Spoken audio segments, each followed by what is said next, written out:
এমন জান্নাতে আমি থাকতে চাই না, না জানি আমার মা বাবা জাহান্নামী হয়ে গেছে।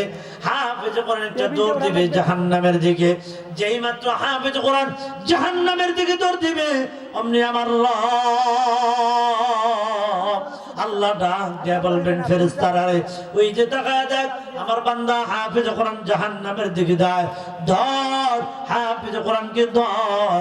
ও যদি জাহান্নামের ধারে কাছে যায়, ওর কোরআনের পরে জাহান্নামের আগুন বন্ধ হয়ে যাবে। আল্লাহ পাকের হুকুম পাইয়া ফেরেশতারা হাফেজ কোরআনকে ধরবে। হাফেজ কোরআনকে যেই মাত্র ধরবে, ধরে ডাক দিয়ে বলবে কোথায় যাও? কয় জাহান্নামে যাই। কয় তোমার স্থান তো জাহান্নামে না, আল্লাহ তাআলা তোমাকে হাফেজ কোরআন বানাইছে, তুমি থাকবা জান্নাতে, তোমার স্থান তো জাহান্নামে না। কয় না না, যেই জান্নাতে আমার মা নাই, যেই জান্নাতে আমার বাবা নাই, এমন জান্নাতে আমি থাকতে চাই না। অমনি আল্লাহ ফেরেশতার মাধ্যমে ডাক দিয়ে বলবে বান্দারে, এই হাফেজ কোরআন, আমি তোর দুনিয়ার জমিনে হাফেজ কোরআন বানাইছি জাহান্নামের আগুন জ্বালাবার জন্য নয়।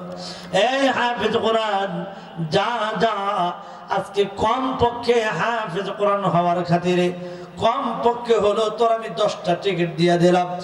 10 জন এমন ব্যক্তি, যেই 10 জন জাহান্নাম ওয়াজিব হয়ে গেছে, জাহান্নাম ফয়সালা হয়ে গেছে, এমন 10 জনকে টাইনা টাইনা বিনা হিসাবে জান্নাতে চলে যা।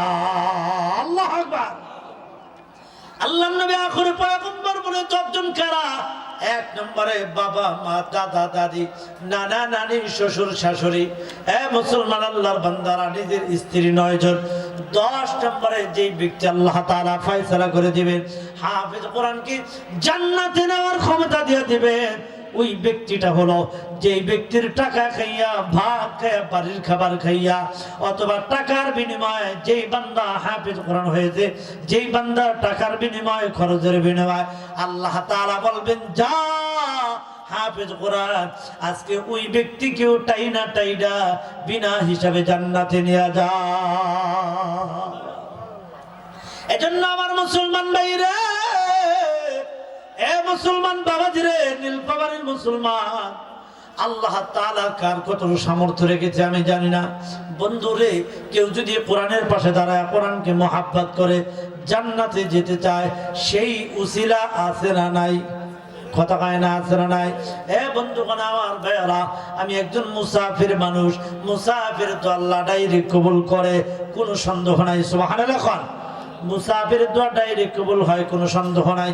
সন্দেহ করলে ঈমান থাকবে না। আল্লাহ পাক রব্বুল আলামিন বলেন, বান্দারে, নবী আলাইহিস সালাতু ওয়াস সালাম বলেন, মুসাফিরের দোয়া ডাইরেক্ট কবুল হয়ে যায়। মুসাফির যখন আল্লাহর দরবারে দোয়া করে, মুসাফির দোয়া করতে দেরি হয়, মুসাফিরের দোয়া আল্লাহর দরবারে কবুল হইতে দেরি হয় না। আমার মুসলমান ভাইরা, আমি একজন মুসাফির, আমার তো আল্লাহ কবুল করবে 2 নম্বরে। এই সিনার ভিতরে আল্লাহ 30 পারা কোরআন দিয়েছে। আমি একজন হাফেজ কোরআন, আল্লাহ তাআলা আমাকে হাফেজ কোরআন বানাইছে। এই সিনার ভিতরে 30 পারা কোরআন আল্লাহ মুখস্থ করার তৌফিক দিয়েছে। শুধু তাই নয়, কিছুদিন আগে এই হাত 2টা বাইতুল্লাহ থেকে আল্লাহর ঘর মেহমান হয়ে আল্লাহর ঘর তাওয়াফ করে এসেছে। 3টা ফজিলাতের কারণে বন্ধুরে, অহংকার করে বলছি না, মুসাফিরের দোয়া, হাফেজ কোরআনের দোয়া, আল্লাহর ঘর বাইতুল্লাহ তাওয়াফ করেছি, আল্লাহ তাআলা হতে পারে এই কোনো না কোনো কারণে আমার দোয়া কবুল করে নিতে পারে। এই জন্য মুসাফিরের খাতিরে কোরআনের হাত 2টা আপনাদের সামনে বাড়াইলাম। এই যে ওমর রাদিয়াল্লাহু তাআলা মাদ্রাসার ভিতরে কত বাচ্চারা কোরআন পড়ে, আমার মুসলমান ভাইরা, এই ময়দানের ভিতরে এমন একজন ব্যক্তি সর্বোত্তম আছেন হুজুর, 30 পারা কোরআন আল্লাহ কোরআনের ভিতরে 30টা পারা দিয়েছে। এই 30 পারার সাথে সম্পর্ক নিয়া এই মাদ্রাসার জন্য আমি 30,000 টাকা এই মাদ্রাসার জন্য দান করলাম। আল্লাহ তাআলা যেন আমার এই দানকে কবুল করে নেয়। আমার আল্লাহ চাইলে এই উসিলায় তোমাকে কবুল করে নিতে পারে। ঠিক না ভাই? ঠিক জোরে একজন ব্যক্তি সর্বোত্তম কে আছে হুজুর?